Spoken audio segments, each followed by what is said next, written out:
반갑습니다. 허명 목사입니다. 사람마다 행복한 삶에 대한 기대가 있습니다. 자기가 소망하고 계획하는 바를 다 이루고 살면 행복할 줄로 기대합니다. 뜻한 것을 이루게 되면 나는 다 이루었다는 성취감을 느끼며 기뻐하기도 합니다. 반면에 자기가 바라는 뜻을 이루지 못하게 된다면 낙심하고 좌절하며 불행하다고 합니다.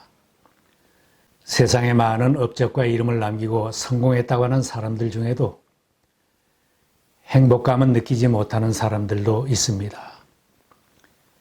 예수님의 삶을 보면 내 뜻대로 사는 인생보다는 나를 세상에 보내신 하나님의 뜻을 따라 사는 삶이 더 보람되고 행복한 인생임을 깨닫게 됩니다.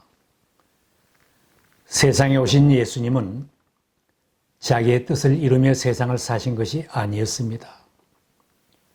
예수님은 하나님께서 자신을 세상에 보내신 하나님의 뜻을 이루며 사셨기에 십자가에서 숨을 거두실 때에도 다 이루었다는 승리에 찬 말씀을 하실 수 있었습니다.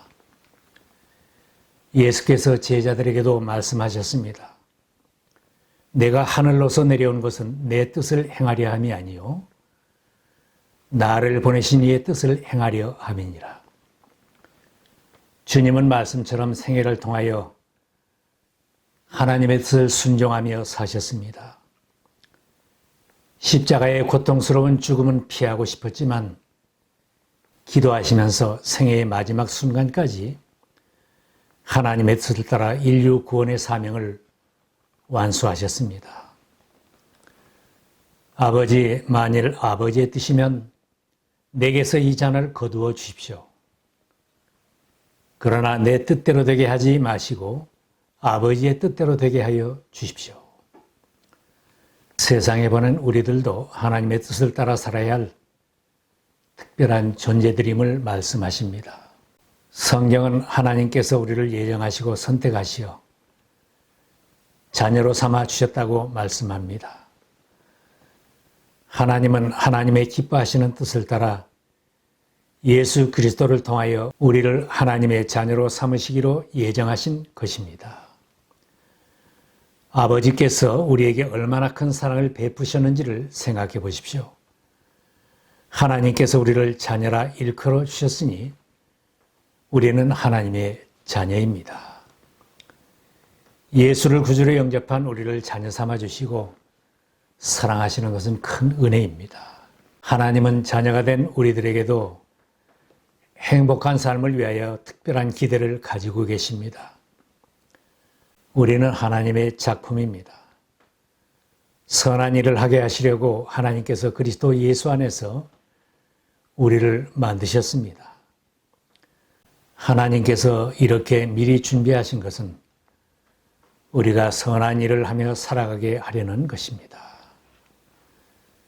우리는 사랑받는 하나님의 자녀들이기에 내 마음대로 내 인생을 살 사람들이 아닙니다. 하나님의 자녀요 가족이기에 하나님께서 나를 세상에 보내신 목적을 깨닫고 주님 뜻대로 살아야 할 사람들입니다.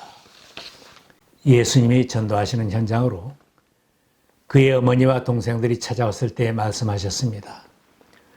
누가 내 어머니이며 내 형제들이냐? 보아라, 내 어머니와 내 형제 자매들이다. 누구든지 하나님의 뜻을 행하는 사람이 곧 내 형제요 자매요 어머니다.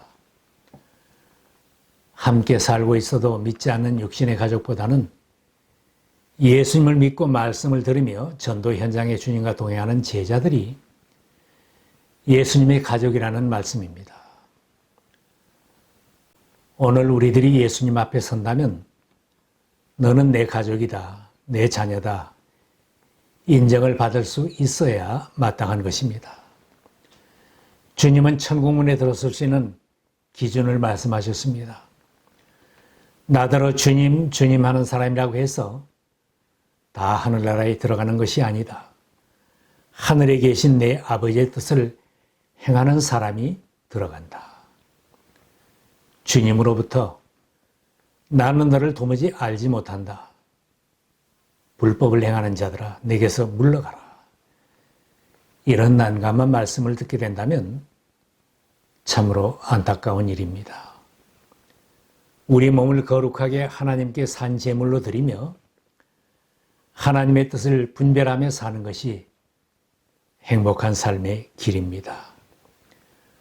그러므로 형제들아 내가 하나님의 모든 자비하심으로 너희를 권하노니 너희 몸을 하나님이 기뻐하시는 거룩한 산제사로 드리라. 이는 너희의 드릴 영적 예배니라. 너희는 이 세대를 본받지 말고 오직 마음을 새롭게 함으로 변화를 받아 하나님의 선하시고 기뻐하시고 온전하신 뜻이 무엇인지 분별하도록 하라. 그러면 하나님께서 내 인생에 바라시는 깊은 뜻을 어떻게 알 수 있겠습니까? 성경 말씀을 통하여 하나님의 뜻을 알 수 있습니다. 성경에는 하나님이 우리들에게 바라시는 뜻이 가장 분명하게 잘 나타나 있습니다. 성경은 하나님의 감동으로 기록된 하나님의 말씀이기에 하나님께서 사랑하는 자녀들에게 하시고 싶은 말씀이 거의 다 들어 있습니다. 각 사람이 사는 형편과 처지가 다를지라도 자녀들 모두에게 주는 행복한 삶의 가이드가 성경에는 다 있습니다. 앞으로 내 인생을 어떻게 살아야 하나? 가정에서, 학교에서, 직장에서, 사업을 경영하며 정치를 하는 일도, 사회생활의 모든 삶의 길을 자세하게 인도해 주십니다.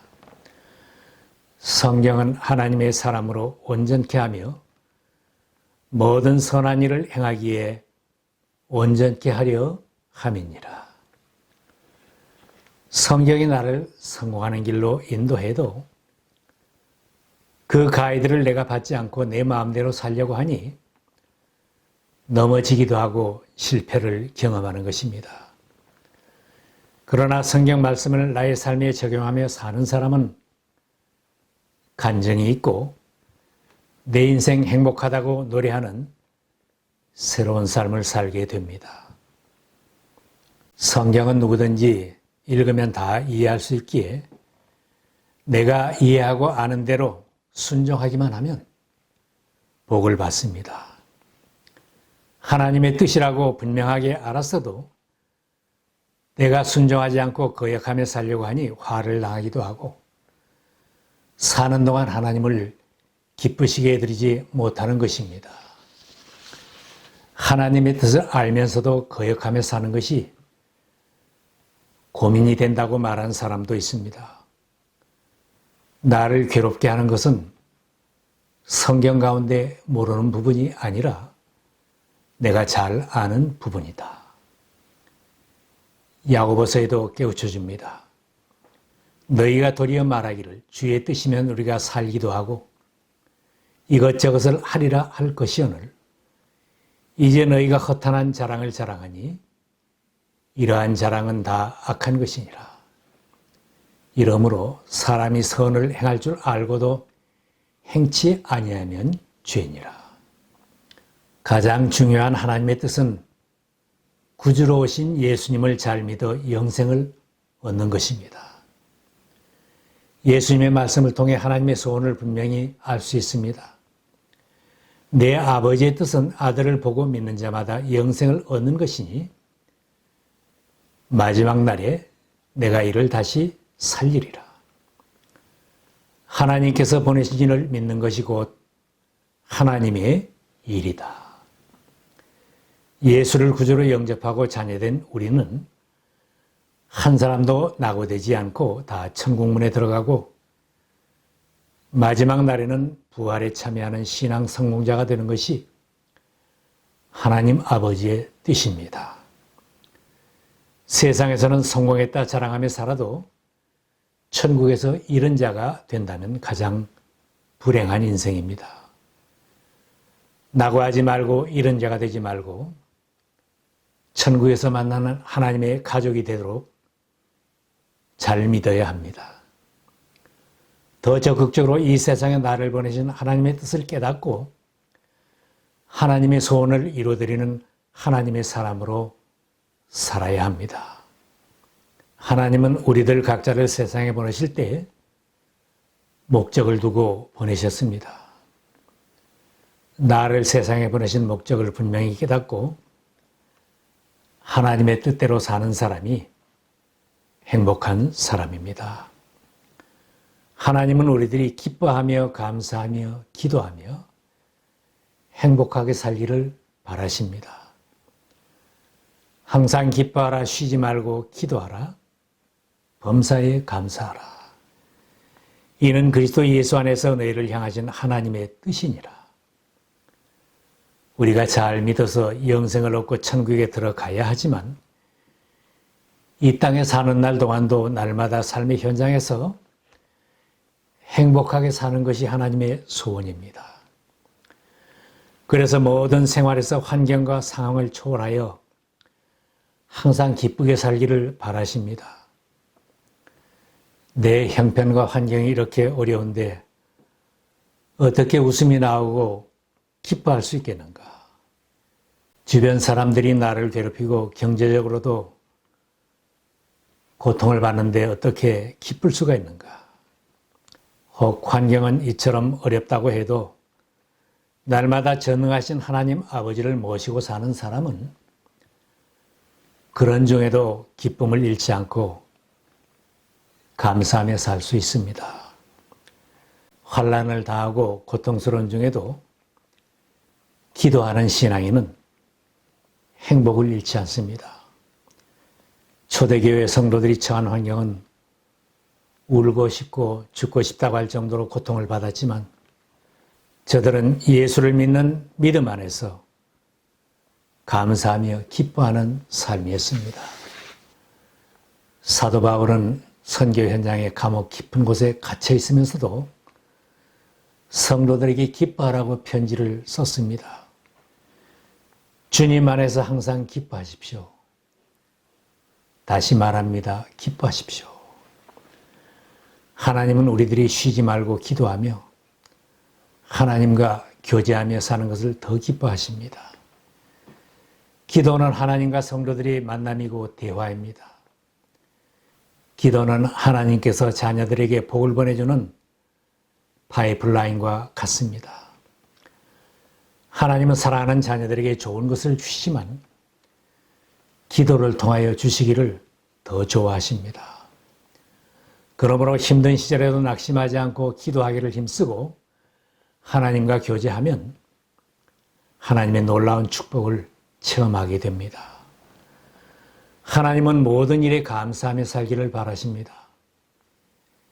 믿음이 있는 사람은 좋은 일도 감사하고 혹 힘든 일, 어려운 일을 만나도 원망하거나 낙심하지 않고 감사할 수 있습니다. 그런 사람에게 더 감사한 일이 많아집니다. 하나님은 우리들이 거룩하게 살기를 소원하십니다.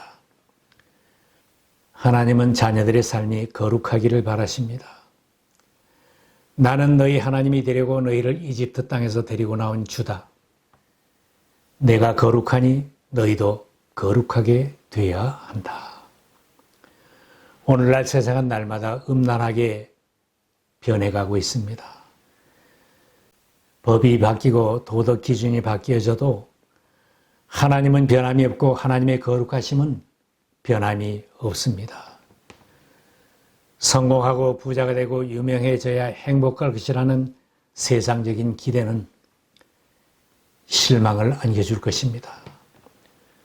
어디에서 살아도 세상 풍조를 따라 살지 말고 거룩하게 살면서 하나님의 자녀임을 증거하는 삶이 행복을 누리는 길이기에 사도 베드로는 우리를 거룩한 삶으로 초청합니다. 여러분을 불러주신 그 거룩하신 분을 따라 모든 행실을 거룩하게 하십시오. 성경에 기록하기를 내가 거룩하니 너희도 거룩하여라 하셨습니다.